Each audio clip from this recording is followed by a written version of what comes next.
Are you the person who everyone else leans on? Steady, capable, high functioning? To the outside world, you appear to be unshakable. Yet inside there's a gap between how competent you appear and how uncertain or even lonely you sometimes feel. I'm Jane Singer, and welcome back to A Seat at the Table. In each episode, we sit down with leaders, innovators, authors, and entrepreneurs so that we can learn best practices that will empower our businesses. Today, we're joined by the incredible Emily Fanjoy, a whole-person coach and facilitator who helps value-driven leaders stop performing and start leading from the inside out. If you're leading a team or an entire organization and you feel like you could use a reset or just want to get more energized, then Emily is exactly who you're looking for. In this episode of A Seat at the Table, she'll be talking about why loneliness is so common in high-achieving people and why it's so hard to admit, the difference between a person who's performing their leadership versus living it, why trying to think your way to transformation rarely works, and how to romance your own life. If you could use a little bit of a reset, let's sit down with Emily for some one-to-one leadership coaching. Alrighty, well, Emily, I am so thrilled to have you here with us on A Seat at the Table. I think that what you are talking about is really interesting for a lot of people. Myself too. I mean, I think we all face these challenges. Yeah, I'm so excited about the work that I do and about talking about these challenges. So thank you for the invitation today. Oh, it's my pleasure. You were mentioning to me that a lot of the people that are your clients are high functioning leaders, the kind of people that are seen as reliable, stable. They're the rock. They're the one that people lean on, that they're the go-to.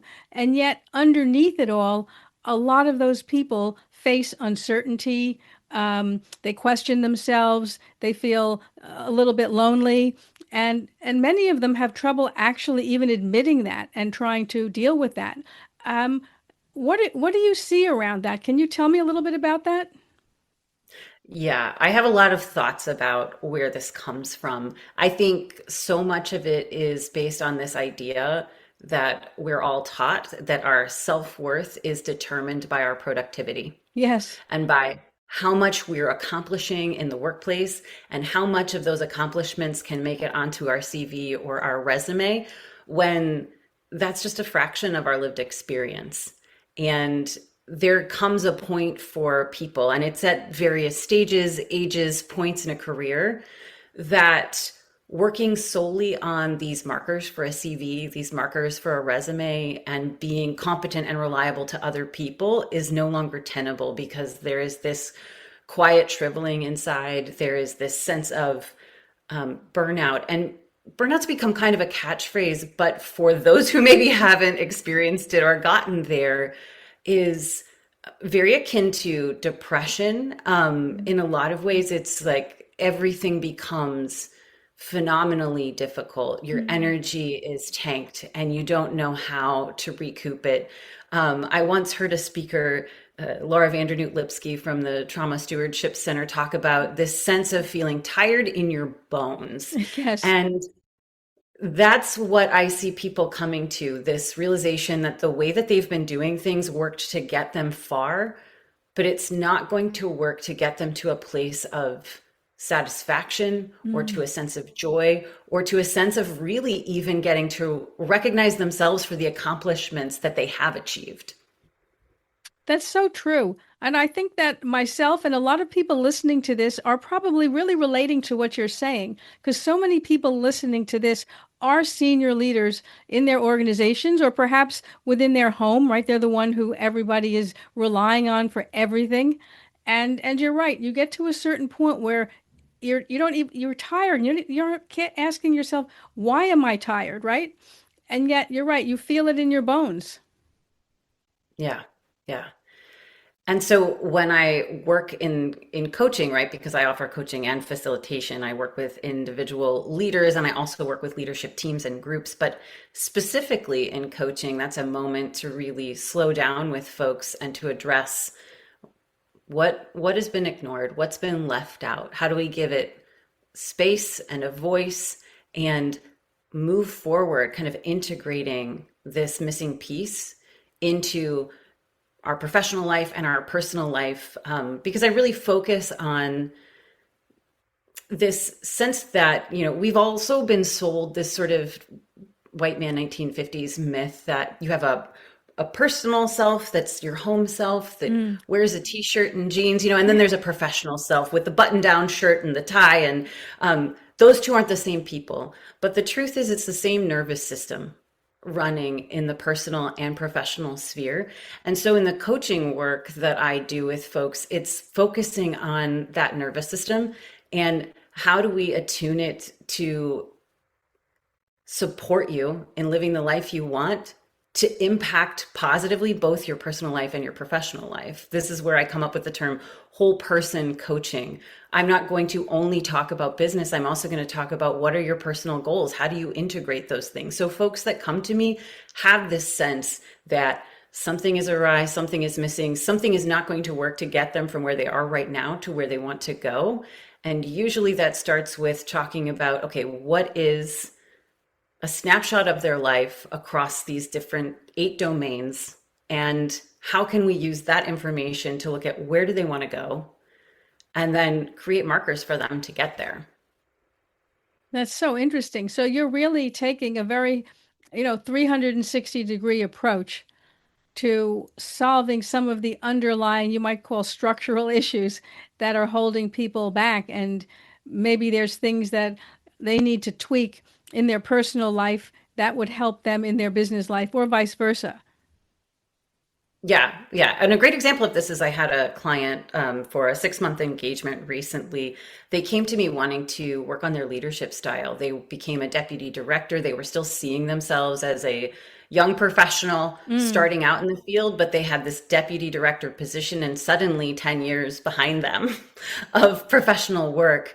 And they weren't really sure how to define, how am I a leader? How do I lead? And so in our work together and where they were at in this sandwich generation of having young dependents and older dependents in their lives, we had a lot of conversations about active leadership within the context of their professional life.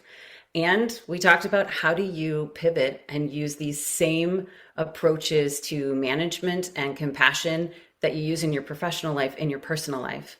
And how do some of these compassion approaches that you use in your personal life help you create more solid and profound relationships in your professional life? And they said the coaching was transformational for them. It helped them feel more prepared for leadership and their life in general.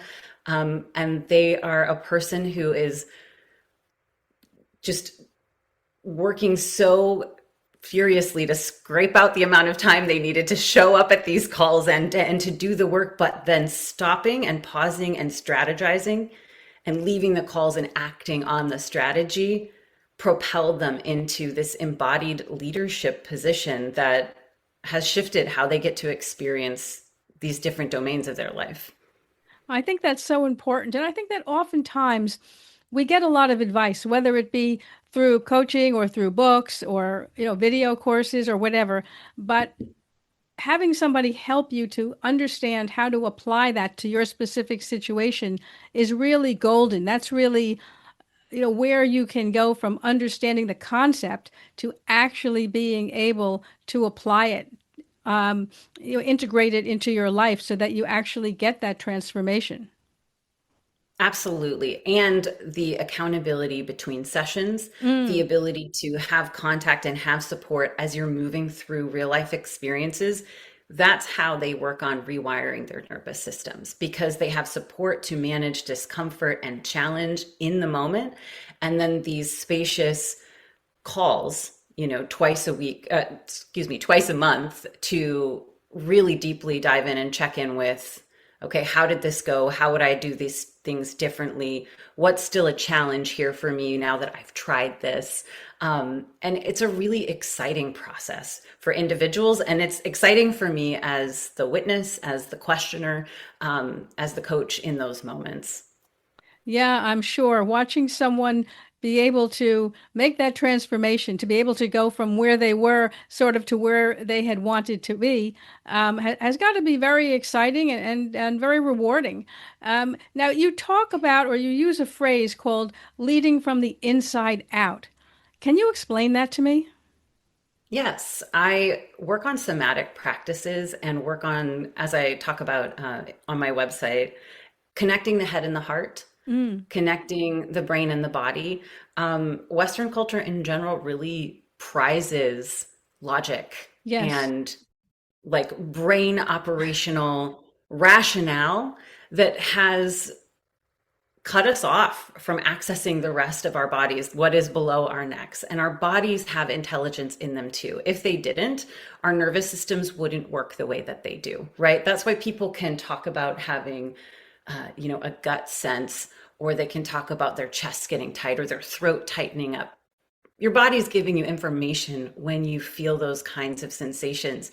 And most of us can ignore them. Some people that I work with, and myself as well in the past for a time, didn't even recognize what my body was doing because I was only in a thinking mindset. And what's interesting is to support people in connecting to their body sensations so that they have some information about what a situation is bringing up for them to help them better navigate it and to make different decisions. This is also the basis of mindfulness and compassion. And you may have seen in the last couple of years, a lot of businesses are talking about the importance of introspective personal practices like meditation. Meditation helps people acquaint themselves with how their bodies feel and how their bodies are reacting to situations, to give a moment of pause. And that pause is usually breath, Right. and in that breath is the space to react, to choose a different action. And choosing a different action consistently over time and recognizing how the results are not life threatening or how you aren't shamed or belittled for how you do it. Having, in other words, a positive reaction to a risky situation is what helps support people in rewiring their nervous systems to step into this next level of leadership. I think that's so important.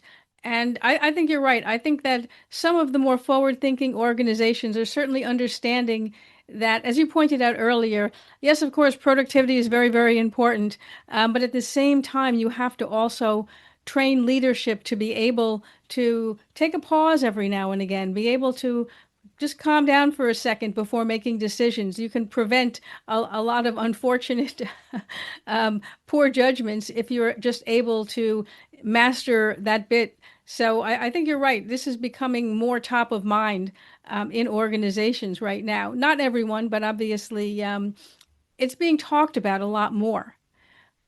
Right. Now, And I think, go ahead. well, there's the opportunity to pause individually in those situations. There's also the opportunity to recognize, and I think that this is important because it's part of Sovereign Season or the embodied leadership year packages that I offered, that um, productivity is not a 24/7 equation. Rest is actually a component of productivity, that without rest, productivity diminishes over time. Yeah, that's And true. And, coming from a manufacturing society and having that history of manufacturing and transitioning into what is really a much more service oriented society, especially in the United States and much of Europe, that's a critical component to being able to provide services in a way that is connected and based on relationship and really tapping into the essence of our humanity. And I think that is only going to be more and more important as Mm. we move into an age of distinguishing our humanity from machines and machine learning. Yeah, I think that's really important. And you're right to be able to relate that to machines and machine learning, that we need to start preparing ourselves and understand, what the new role may be, not a totally new role, but maybe an evolved role for people, well, for humans in a world where AI and other tech, not just AI, but other technology as well, will be increasingly part of the equation. And to be able to understand that and figure out where do I fit in, because a lot of people feel quite panicked that suddenly they're going to find there's absolutely no work for anybody, basically anybody who's been in what you might call a white collar role. So to be able to put that into perspective and understand where you may fit in and what you can do now in order to start um, preparing yourself for that is quite valuable. Absolutely. I think of this framework about zones, and I'm not sure who originated it because I've been exposed to it in a couple of different places, but it's the zone of concern, your zone of influence, and your zone of control, right? Whereas what's going to happen in the future, who's going to have jobs, that's zone of concern. What's going to happen right now on this macro level moment where a lot of people are feeling a lot of uncertainty for a variety of reasons. If I stay there, if that's where I let my attention and focus go, it's going to zap my energy pretty quickly because these are all large, wicked problems, and I can't, as an individual, do anything to move, shift, or change them. But if I bring my focus and attention back to my zone of control and my zone of influence, who I'm acting and interacting with, how I'm responding and showing up in spaces, that's where I have influence. And if I stay focused on those places, then I'm in relationship with myself and I can be in relationships that are meaningful with the people around me, professionally and personally, and in a community sense. I think that's really the focus of both my coaching and my facilitation. Those two things are different in terms of, coaching's one-on-one. Right. It's helping an individual come back to, okay, what is really their zone of control? What do they have control over right now? And who does that impact and how? And how do they want to be impacting those people so that they're showing up in a very intentional way, like this past client who wanted to be able to articulate their leadership style. And their leadership style was one that is kind of based on a philosophy of a rising tide lifts all boats, right? I want to be building capacity in the people around me, helping them perform at the top of their game. I mean, when I got to help them, I just thanked them at the end of our time together. And I said, my hope is that there are more leaders and more leaders like you in the workplace over time, because I think this is what I hope the world looks like. In my facilitation work with teams, we're also looking at what is your zone of control and what is your zone of influence, but as it relates to those group dynamics. And feedback that I've gotten from people is this feels so hopeful and so exciting in contrast to everything that resides in that zone of concern. Yes, I think you're right. I do think that people do need a space defined as you wish, whether it's one-on-one coaching or some kind of a group or anything else in between, where people can express these concerns and have other people help them put it into perspective, um, other than just saying, don't worry about it. Um, but give them a framework for being able to create a perspective on it that gets them out of their own head, so to speak. Yeah, absolutely. I don't know any circumstance, especially in the professional world, where someone saying, don't worry about it, has the intended effect. Yeah, I think exactly. it usually creates the opposite effect of like, what are they not saying? Now I need to worry. Yes, yes, yes. I think a lot of Yeah. people are definitely lying awake nights wondering about the innuendos in remarks or emails or so forth that they're wondering, what does this actually mean? Um, so, yeah, I think a lot of people right now do feel, in addition to the pressure from work and the different challenges you face on just the day-to-day getting the actual work done, but all of the other aspects of work. I think that's when people talk about toxic workplace, toxic culture, all this. I think it's more about that than it is about the actual pressures and demands of perhaps having a tremendous workload, which I guess a lot of people face because none of us have a lot of staff, right? Everything is always do more with less people, do more with less budget. But in addition to that, I do think a lot of the other aspects wear people down, like you're saying, and they don't really have any place to turn to.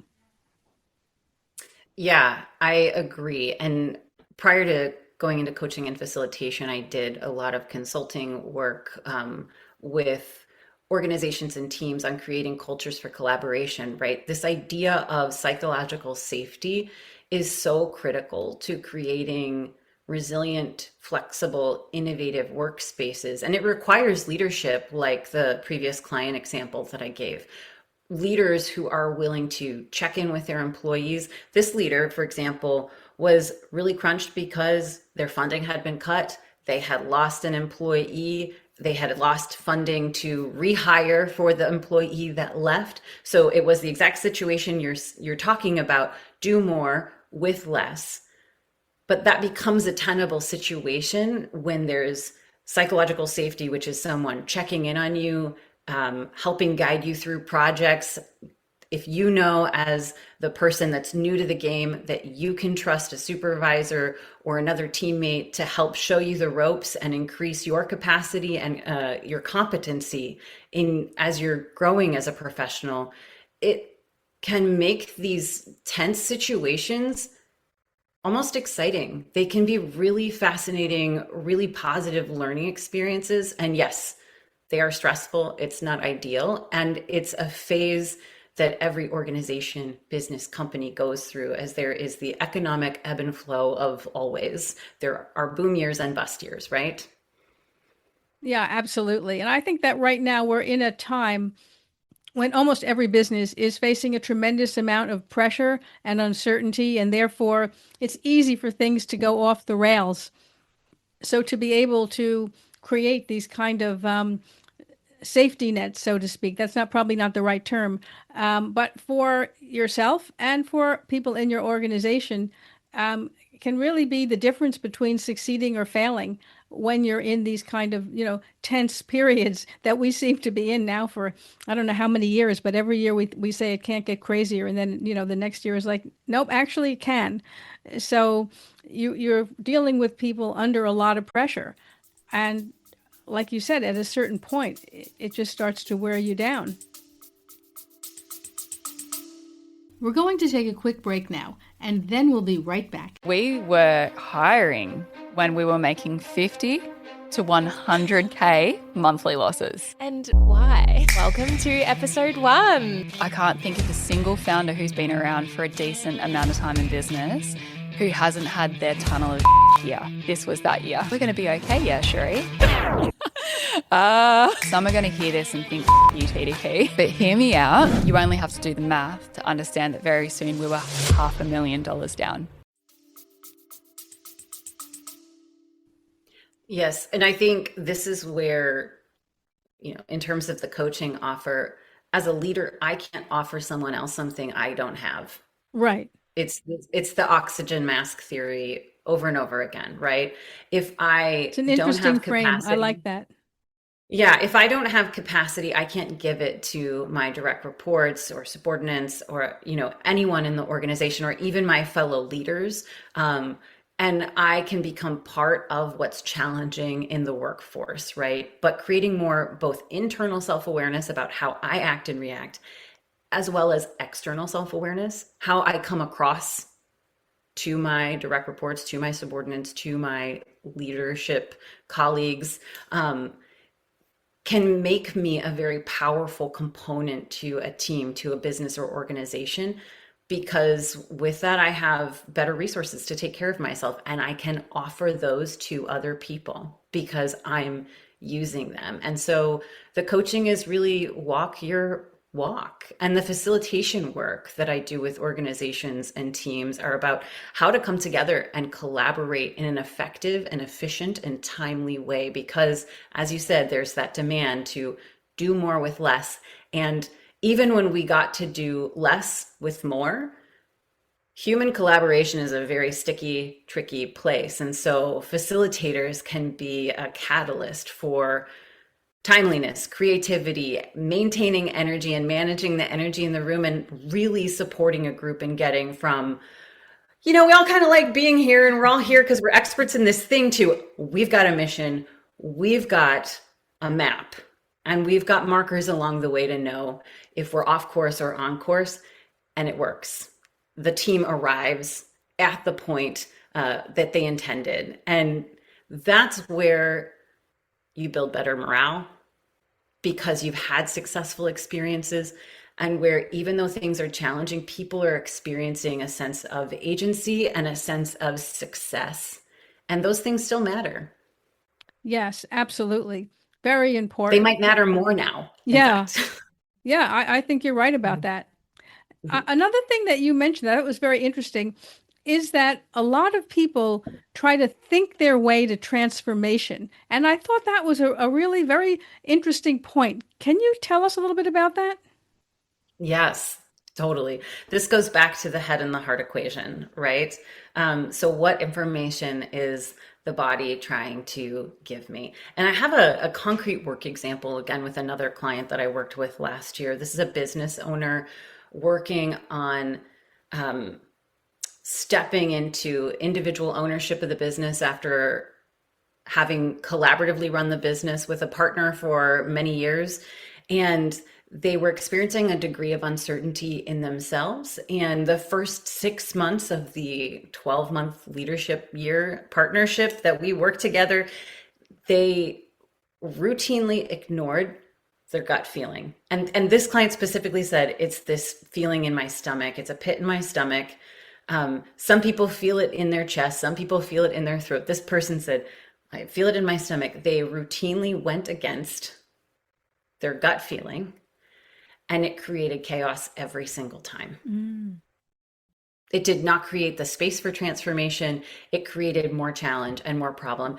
And in the coaching sessions and the accountability and the checking in with how things were going, it became such a glaring pattern that the transformation came when they realized they had to start trusting that. They could feel it. It was information. They needed to trust it. Fast forward 4.5 months, and we had developed their end of year plan. How did they want to close out 2025? They'd had a pretty successful year in spite of the chaos that happened. They're a very astute business person. And they were, it's a, they sell product in their business, and so they had secured a bonus for the amount of sales that they had made. And some of their product companies were saying, oh, just a little bit more and you could get this $25,000 bonus. You could get $25,000 more. So we had laid out this beautiful 6-week end of the year plan that incorporated how they wanted to close out their business, how they wanted to record lessons learned, how they wanted to set themselves up for different approaches in 2026, and how they wanted to spend time with their family over the holidays, not as a slave to their computer, as a business owner. But there was this $25,000 looming, and they said so clearly, my sanity is worth more than $25,000. Wow.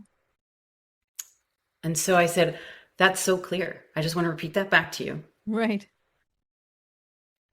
And if that's the case, do you feel prepared to go forward with the plan that you've just laid out for yourself for your last 6 weeks? And they said, yes. And I said, I want to invite you into another idea. Can you go forward with that 6-week plan as you've laid it out, open to the idea that that 25K bonus might just come in anyway? And you know what? Wow. It did. Oh my gosh. It did, because they had already Fantastic. done the work and built the relationships that they needed to build. And so there's this push mentality, push through, do more, hustle. And they could have done that. They could have made themselves crazy hustling. But they opted to stick to their gut instinct, to slow it down, to say, no, I need to rest.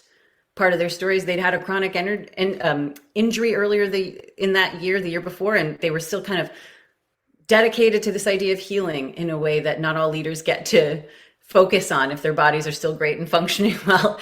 And they made, this tremendous bonus because that was on top of what was already coming in without the hustle. That's what I mean by leading from the inside out, paying attention to what's happening in your body, what those feeling sensations are telling you. And they're specific and unique to each person, where you feel it, what it's telling you. Coaching is an opportunity to learn your inside as a map. So interesting. Well, Emily, thank you so much for sharing all of this. I've gotten so many great insights from talking with you here. I think a lot of people listening to this have also really benefited, and I think it's gotten all of us to pause and just think a little bit about a lot of the key points you made about our roles and how we need to balance our role as a leader, but also our role as a human being outside of our leadership role. So I want to thank you so much. Can I briefly ask you a question, Jane? Sure. I'm so curious, what is your biggest takeaway, or what's something that's sticking with you the most from this conversation? Oh, there's been a lot of different things, but I think that probably one of the key things that you've brought up, and that is that if you're consistently doing the work, it also pays to factor in a downtime. Because, like so many people listening to this, I was brought up in a mindset that said you have to work harder. You win by working harder. You win by working harder than everybody else, right? You're going to outwork everybody else in the room. You've probably heard that. And I think that that's good because you have to be motivated and you have to work hard. You're not going to get anything if you don't put in the effort. But at the same time, I think the recognition that rest is an important part of the working hard equation. And I think that that's a very new mindset for a lot of people who really felt almost guilty if they were not working around the clock. Yeah. Thank you for sharing your takeaway. Oh, it's my pleasure. My pleasure. I'm going to leave the contact details for Emily. If you're listening to this as a podcast, you'll find it in the show notes. And if you are watching this as a video, it'll be in the description area. I think a lot of people would really benefit from connecting directly with Emily and being able to ask her your own questions. There's a lot of value in that. So I would encourage you to do so. I want to second that. There's a link on my website at emilyfanjoy.com. I would say if you are coaching curious, where you can schedule a complimentary call. Try it out. Let's have a conversation if anything here piqued your interest. Again, Emily, thank you so much for being with us here. Thanks for being with us here today on A Seat at the Table. If you'd like to see some of the other episodes, head on over to our podcast website at seat.fm. That's SEAT.fm. There's also a link here in the show notes.